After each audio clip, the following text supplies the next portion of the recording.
Hello दोस्तों। Hello बच्चों। कैसे हैं?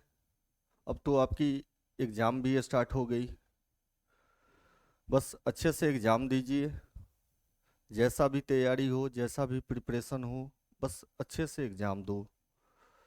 ये चिंता छोड़ दो कि रिजल्ट कैसा आएगा। जैसा मेहनत किए होगे, जैसा अभी तक आपने पढ़ा होगा, वैसा ही रिजल्ट आएगा।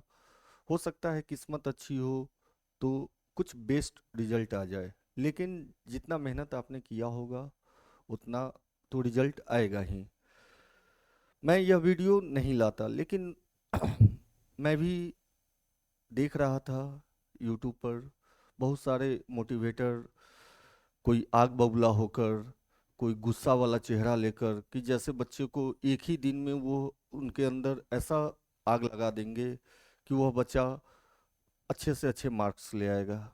लेकिन अच्छा रिजल्ट आपकी अच्छी मेहनत और आपके सही डायरेक्शन पर निर्भर होती है। कल मैं वीडियो देख रहा था तो कुछ टीचर बताए, हिंदी में 80 में 80 कैसे लाएं, इंग्लिश में 100 में 100 कैसे लाएं, ये कर लो वो कर लो। जबकि मुझे जो लगता है कि शायद वो भी अगर हिंदी का एग्ज़ाम अपने लाइफ में दिए हों तो उन्हें भी 80 में 80 नहीं आया होगा। तो मैं बेसिकली यह वीडियो लास्ट मोमेंट में लाया हूँ, जब आपकी हिंदी की एग्ज़ाम, संस्कृत की एग्ज़ाम हो गई है। तो मैंने भी देखा कि चलो, इस मार्केट में लोग गलत तरीके से मोटिवेट कर रहे हैं, क्यों ना मैं अपने बच्चों को, अपने दोस्तों को कुछ सही गाइडेंस, अपने लाइफ का एक्सपीरियंस बताऊं, जिनसे उन्हें सीखने की हिम्मत मिलेगी।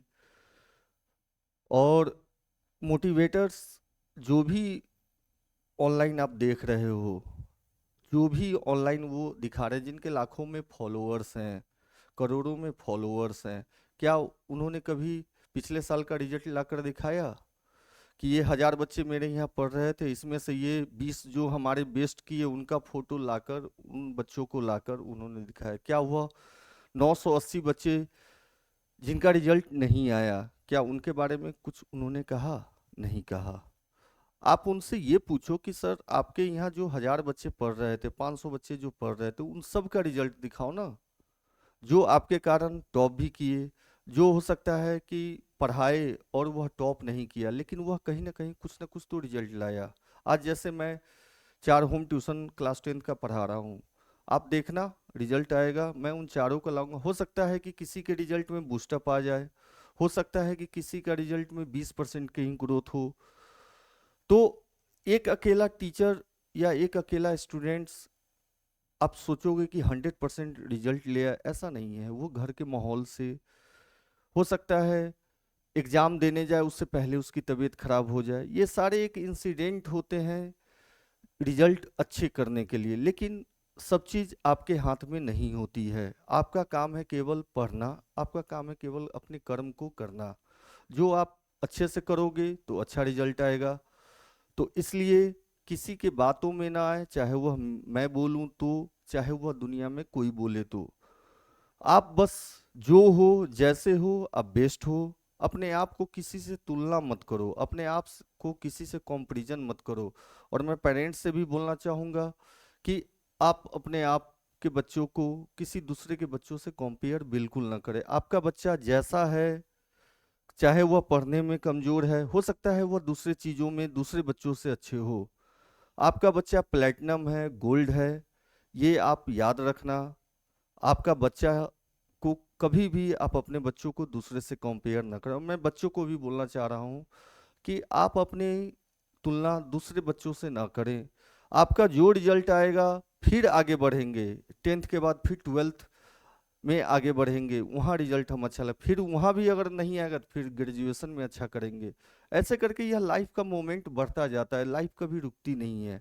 आज ठीक है, हिंदी आपने दिया, हिंदी में जहाँ आप हाफ ईयरली में 30 नंबर लाए, आज आपका 60 आए, टीचर आपको बोले कि 80 आएगा, वहाँ से डीमोटिवेट नहीं होना है। यहाँ जो 10 नंबर मुझे कम आया, ये 10 नंबर मैं चाहूँगा इंग्लिश में अच्छा आ जाए, मैं चाहूंगा कि नहीं मैथ और साइंस में बढ़ा लेता हूँ नंबर। ये अभी आपके हाथ में है, आप अपने आप को कैसे मोटिवेट रखते हो, आप अपने आप को, आप अपने दिल से कैसे झूठ बोलते हो, ये खुशी आपको तभी मिलेगी जब आप हिंदी में कम आए मार्क्स को अगर आप एसएसटी में, इंग्लिश में ज़्यादा लाते हो। अब जैसे इंग्लिश का एग्जाम आपने दिया, हो सकता है 5 नंबर आपके अटेम्प्ट से आपको लगा कि नहीं इसमें और आ सकता था, आपने नहीं ला पाए, तो उसके लिए ये थोड़ी है कि कुछ कर लेना है, नहीं। एसएसटी की तैयारी और अच्छी करेंगे, साइंस की तैयारी और बेस्ट करेंगे, मैथ्स की तैयारी और बेस्ट करेंगे कि यह 5 नंबर उसमें जाकर ऐड ऑन मैं कर सकूं। फिर रिजल्ट आएगी, देखा जाएगा। तो मैं बस इतना ही कहना चाहूँगा कि जो काम कर रहे हो, जैसे कर रहे हो, जैसे चल रहे हो, बस आगे बढ़ते जाओ, अपने मेहनत को करते रहो। अब सोच के देखो कि जैसे आज आपने खाना रात में नहीं खाया या आज आप किसी शादी में गए, वहां रात भर जगे रहे, तो क्या दिन में आते हो तो नींद लेते हो ना, एक्स्ट्रा नींद लेते हो ना। उसी तरह से पढ़ाई भी है। अगर आज आपने किसी भी कारणवश पार्टी में गए, कहीं भी गए, आप पढ़ नहीं पाए, तो ये सोचो कि आज की जो पढ़ाई है वो हम कैसे अपने आप को फुलफिल करेंगे, तो कल होकर कुछ हम एक्स्ट्रा कर लेंगे। कुछ करने की ज़्यादा जरूरत नहीं है। बस जो काम कर रहे हो, जितना जान रहे हो, जितना अभी तक पढ़े हो, बस उसी को बेस्ट से बेस्ट रिवीजन करो, उसी को बेस्ट से बेस्ट तैयारी करो। और इस एग्जाम पीरियड में बस धोनी के जैसा कूल रहो और लीडर्स के जैसे पैसेंसफुल रहो। पैसेंस रखोगे तो खुद वो खुद सक्सेस आपके पास आएगी ही। आज नहीं आएगी, 100 दिन बाद आएगी, 100 दिन बाद नहीं आएगी, 500 दिन बाद आएगी, 500 दिन बाद नहीं आएगी, 1000 दिन बाद आएगी, 1000 दिन बाद नहीं आएगी, तो एक न एक दिन ऐसा आएगा कि सक्सेस आपके पास आएगी। बस आप पैसेंसफुल और कूल होकर बस अपने काम को करते रहो। कभी भी ये मत सोचो कि रिजल्ट नहीं आएगा तो ये हो जाएगा, वो हो जाएगा, कुछ नहीं। आप अपने काम को करना है। तो चलिए, बस मेरा एक ही मूल मंत्र है कि बस अपने आप को कूल रखिए, अपने आप को पैसेंस फुल बना के रखिए। और एग्जाम का एक ही रूल है, बी पैसेंसफुल एंड बी कूल। ठीक है। और हर रात के बाद, हर अंधेरे के बाद एक मॉर्निंग होती है, उसी तरह से एग्जाम पीरियड भी है। आज हिंदी अच्छा गया, कल एसएसटी और अच्छा जाएगा, कल साइंस उससे भी और अच्छा जाएगा। बस यही सोचकर अपने मेहनत को बढ़ाते रहिए। और किन किन चीज़ों को हमें फॉलो करना चाहिए, किन किन चीज़ को हमें अपने लाइफ में लाना चाहिए इस एग्जामिनेशन पीरियड में, थोड़ा सा उस पर हम लोग डिस्कस कर लेते हैं।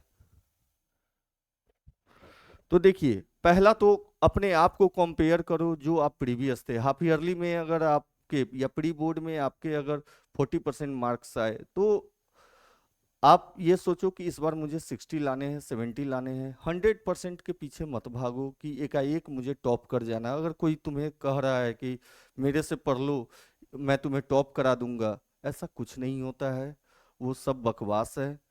और ऐसे लोगों से बिल्कुल बचें, ऐसे मोटिवेटर से बिल्कुल बचें जो आपको 100/100 की गारंटी देते हैं कि ये कर लोगे तो ऐसे हो जाएगा। ऐसा कुछ नहीं है। बस अपने आप को काम करते रहो। When you are positive in a negative situation, कितना भी निगेटिव सिचुएशन आ जाए, कितने भी निगेटिव कंडीशन आ जाए, उस समय अगर आप पॉजिटिव हो तो आप जीतोगे ही, आप सक्सेस करोगे ही। तो याद रखिएगा, कभी भी कितनी भी निगेटिव सिचुएशन आ जाए। अब मैं ही पुराना खिलाड़ी था पढ़ाने में, 2003 से लेकर 2015 तक पढ़ाया, उसके बाद 10 साल 8 साल का गैप हो गया, मैं दूसरे बिजनेस में चला गया। फिर इस साल मैं बैकअप किया। जैसे ही मैं ऑनलाइन स्टार्ट करना चाहा, बहुत सारे लोग आए, बहुत सारे लोगों ने समझाया कि जितना रुपया तुम लगाए हो इसमें गाड़ी हो जाती, ये हो जाता, वो हो जाता, ये चलेगा नहीं। ठीक है, नहीं चलेगा, मैं भी वेट में हूँ, मैं अपना मेहनत कर रहा हूँ। आज 8-8 घंटे 10-10 घंटे मैं यूट्यूब को दे रहा हूँ। हर चीज़ मैं सीख रहा हूँ, चाहे वो एडिटिंग हो, चाहे वो एनालिटिक्स हो, चाहे वो कीवर्ड रिसर्च हो, चाहे वो ऑप्टिमाइजेशन हो। मैं रिजल्ट की चिंता बिल्कुल नहीं कर रहा हूँ। मैं बस अपने कर्म को करते जा रहा हूँ।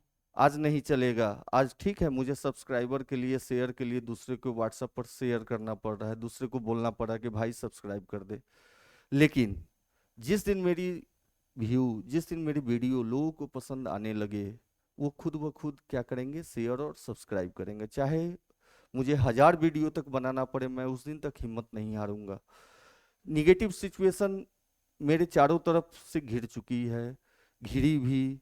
ये नहीं कीजिए, ऐसे स्टार्ट कीजिएगा, एक भी बच्चा नहीं मिलेगा, ऑनलाइन तो आजकल कोई पढ़ना नहीं चाहता। लेकिन फिर भी मैं हिम्मत नहीं हारा, फिर भी मैं अपने आप को पैसेंसफुल और कूल लेकर एकदम पॉजिटिव वे में, चाहे अपने लोग कुछ भी बोले, पराये लोग कुछ भी बोले, दूसरों की बात मैं सुना नहीं, और मैं बस अपने दिल और दिमाग की बात सुनता हूँ।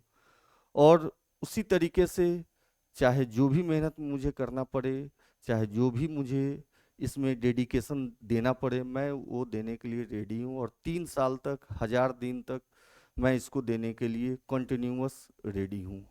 तो इसलिए मैंने अपने आप को पॉजिटिव रखा। अब जीत और हार वो तो आगे की बात है। तो चलिए, मैं आपसे भी बस यही कहना चाहूँगा कि अपने आप पर प्राउड करो, और एकदम ये रख लो कि जैसे केमिस्ट्री में जब हम लोग केमिकल रिएक्शन पढ़ते हैं तो उसमें रिएक्टिविटी सीरीज पढ़ाया जाता है। तो उसमें क्या है कि highly reactive metals, potassium, sodium, calcium, और लास्ट में आता है गोल्ड और प्लेटिनम। तो क्या जो लास्ट में है वो सबसे बेकार है? नहीं, इस धरती पर सबसे कीमती चीज वही है। अगर आपको 5 किलो सोडियम दे दिया जाए तो आप रिएक्टिव एलिमेंट को रख के ही क्या करोगे? लेकिन 5 किलो सोना दे दिया या 5 किलो प्लेटिनम दे दिया जाए तो आप देख सकते हो कि आप क्या हासिल कर सकते हो। तो इसलिए जो हो जैसे हो, अपने आप को गोल्ड और प्लेटिनम समझो। मैं भी जब जिस समय क्लास 10th में था, मेरा रोल नंबर 8 से लेकर 10 के बीच में रहा। कभी मैं रैंकर नहीं बना, कभी मैं रैंक 1 पर नहीं आया, ना रैंक 2 पर आया, ना कभी टॉपेस्ट किया। आज जो मेरे दोस्त हैं, जो रैंकर्स हैं, जो नंबर 1 से लेकर नंबर, वो भी अपने जगह सही हैं, वो भी अपने जगह स्टेबल हैं, वो भी जॉब कर रहे हैं, और अपने अपने सक्सेस को सब लोग अपने अपने ढंग से मजा ले रहे हैं।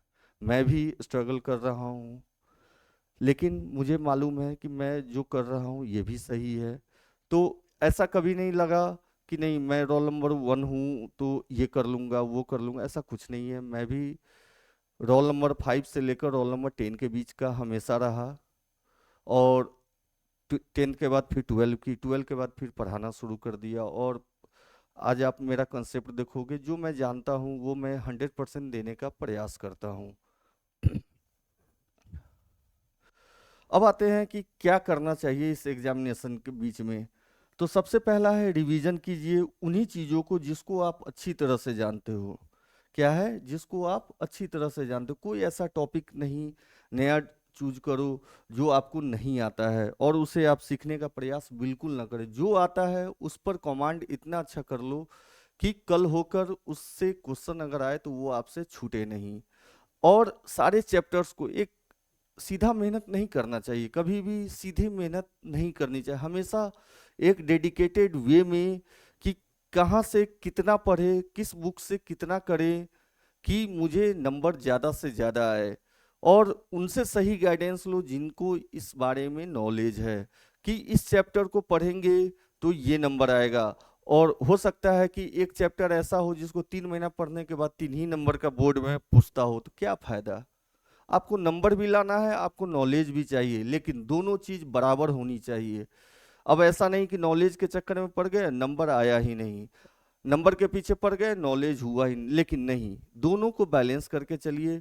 और रिवीजन ऐसे चीजों को करिए जो चीज आपको आता है। अब जैसे एग्जामिनेशन के दिन आप गए एग्जाम देने, अब कोई बच्चा बोला कि भाई तुम ये क्वेश्चन किया है। अब तुम परेशान कि नहीं ये क्वेश्चन तो नहीं किए हैं, मेरे सर तो बोले थे ये क्वेश्चन आएगा। अरे यार, सर थोड़ी बोर्ड का क्वेश्चन सेट किए हैं। वो बच्चा बोला तुम सुन लो, बिल्कुल मॉर्निंग में पढ़ो नहीं, एग्जाम के दिन तो बिल्कुल भी ना पढ़ो। ये अगर कोई बोल रहा है कि एग्जाम से 1 घंटे पहले पढ़ लो, 2 घंटे पहले पढ़ लो, मॉर्निंग में पढ़ लो, तो आप समझ लो कि आप अपना रिजल्ट खुद खराब करोगे। माइंड का भी देखो, माइंड, आई और ईयर, ये सब की भी एक परसिस्टेंस की कैपेसिटी है। अगर आप कोई चीज लेटेस्ट पढ़ते हो, वो तुम्हारे माइंड में वो दौड़ता रहेगा। तो इसलिए एग्जाम के दिन तो बिल्कुल भी ना पढ़ें। एग्जाम से एक दिन पहले रात के 6 बजे, शाम के 6 बजे, 8 बजे तक, मैक्सिमम 6 से 7 बजे तक पढ़ें। उसके बाद इंजॉय करके खुशी खुशी अच्छी नींद ले और सुबह उठे और एग्जाम देने जाए। ये बिल्कुल ना सोचे कि कोई अगर बोला बस में आप जा रहे हो बस से और बोला कि ये क्वेश्चन पढ़ो, तो नहीं। और मैं ये चीज बता दे रहा हूँ कि एग्जाम के दिन तो बिल्कुल भी किसी तरह का क्वेश्चन, किसी तरह की बुक्स, किसी तरह का पेपर वो बिल्कुल ना पढ़े, किसी तरह का नोट्स बिल्कुल ना पढ़े, वो आपके माइंड को डेविएट कर देगा। ठीक है। उसके बाद अच्छी नींद लें, ये तो सबसे जरूरी है। अच्छा नींद होगा तो माइंड फ्रेश रहेगा। जितना अच्छा नींद होगा उतना अच्छा आपका माइंड होगा। आप सोच के देखो ना कि आप 2 दिन किसी शादी में गए, अपने दोस्त यहाँ, अपने भाई यहाँ, और पूरी रात 2 रात जगे हो, सुबह होके जब आते होगे तो माइंड कैसा पजलिंग सा लगता है। वही है, एक हमारी ह्यूमन बॉडी की एक कैपेसिटी है और हर पार्ट्स की अपनी अपनी कैपेसिटी है। तो इसलिए अच्छी नींद लें, ये सबसे महत्वपूर्ण है और ये आपके माइंड को एक फ्रेशनेस देगा। ठीक है।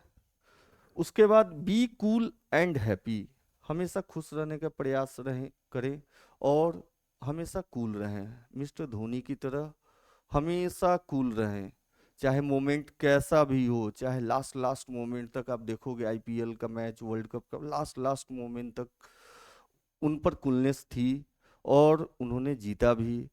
तो लाइफ का यही उसूल है, अगर आप हड़बड़ा जाओगे, गुस्सा जाओगे, चिढ़ जाओगे, तो आपका माइंड क्या होगा, एक डिट्रैक्शन होगा जिसमें आपका माइंड आपका काम नहीं करेगा। इसलिए कूल रहना चाहिए आदमी को, पैसेंसफुल रहना चाहिए, चाहे किसी भी स्तर के, चाहे वो मेरा लाइफ हो, चाहे वो स्टूडेंट का लाइफ हो। ठीक है। उसके बाद ऑल इज वेल, ये तो 3 इडियट्स हम लोग फिल्म देखे थे, उसमें आप लोग देखे ही थे कि all is well, all is well, ये बात भी सही है।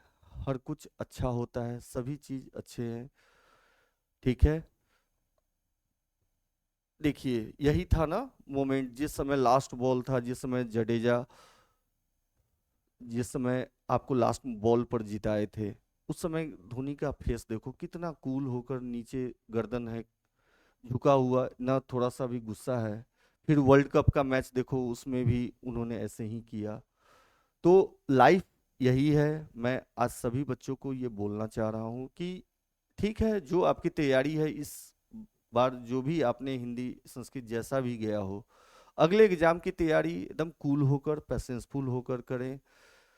कोई 80 में 80, 100 में 100 लाने की कोशिश न करें। जितना है, देखिए जो 70 ला रहे हैं, जो 75 ला रहे हैं, ठीक है, वो अपनी तैयारी 80 के लिए कर सकते हैं, वो कर रहे हैं। जो 30-40 वाले हैं वो बिल्कुल भी ये मत सोचे कि मुझे पहले 80 में 80 लाना, पहले ये सोचे कि पहले मुझे जितने आ रहे थे उसमें मैं 20% का ग्रोथ करा लूं, 30% का ग्रोथ करा लूं। ठीक है। और दूसरे से अपनी तुलना बिल्कुल ना करें। ठीक। तो ऐसे ही हम आपको साइंस और मैथ के, जिस समय आपका एग्जामिनेशन गैप है उसमें मैं लाइव लेकर आ रहा हूँ। और 26 फरवरी को रात 9 बजे मैं लाइव आऊँगा, जिस दिन आप इंग्लिश का एग्जाम देकर आओगे। और इस 5 दिन मैं आपके साथ हूँ। जितना देर मुझे पढ़ाना हो, जितना समय मुझे देना होगा, मैं देने के लिए रेडी हूँ। चाहे आपके रिजल्ट में 5% का ही ग्रोथ करा दूँ, 10% का ही ग्रोथ करा दूँ, यही मेरा सक्सेस होगा। तो बस बच्चों, अच्छे से एग्जाम दीजिए। 2024 का बोर्ड सब बच्चों का अच्छा जाए, सब बच्चों का एग्जाम अच्छे से जाए, बस यही कामना करता हूँ। और ज़्यादा से ज़्यादा इस चैनल को सब्सक्राइब करें, शेयर करें। धन्यवाद।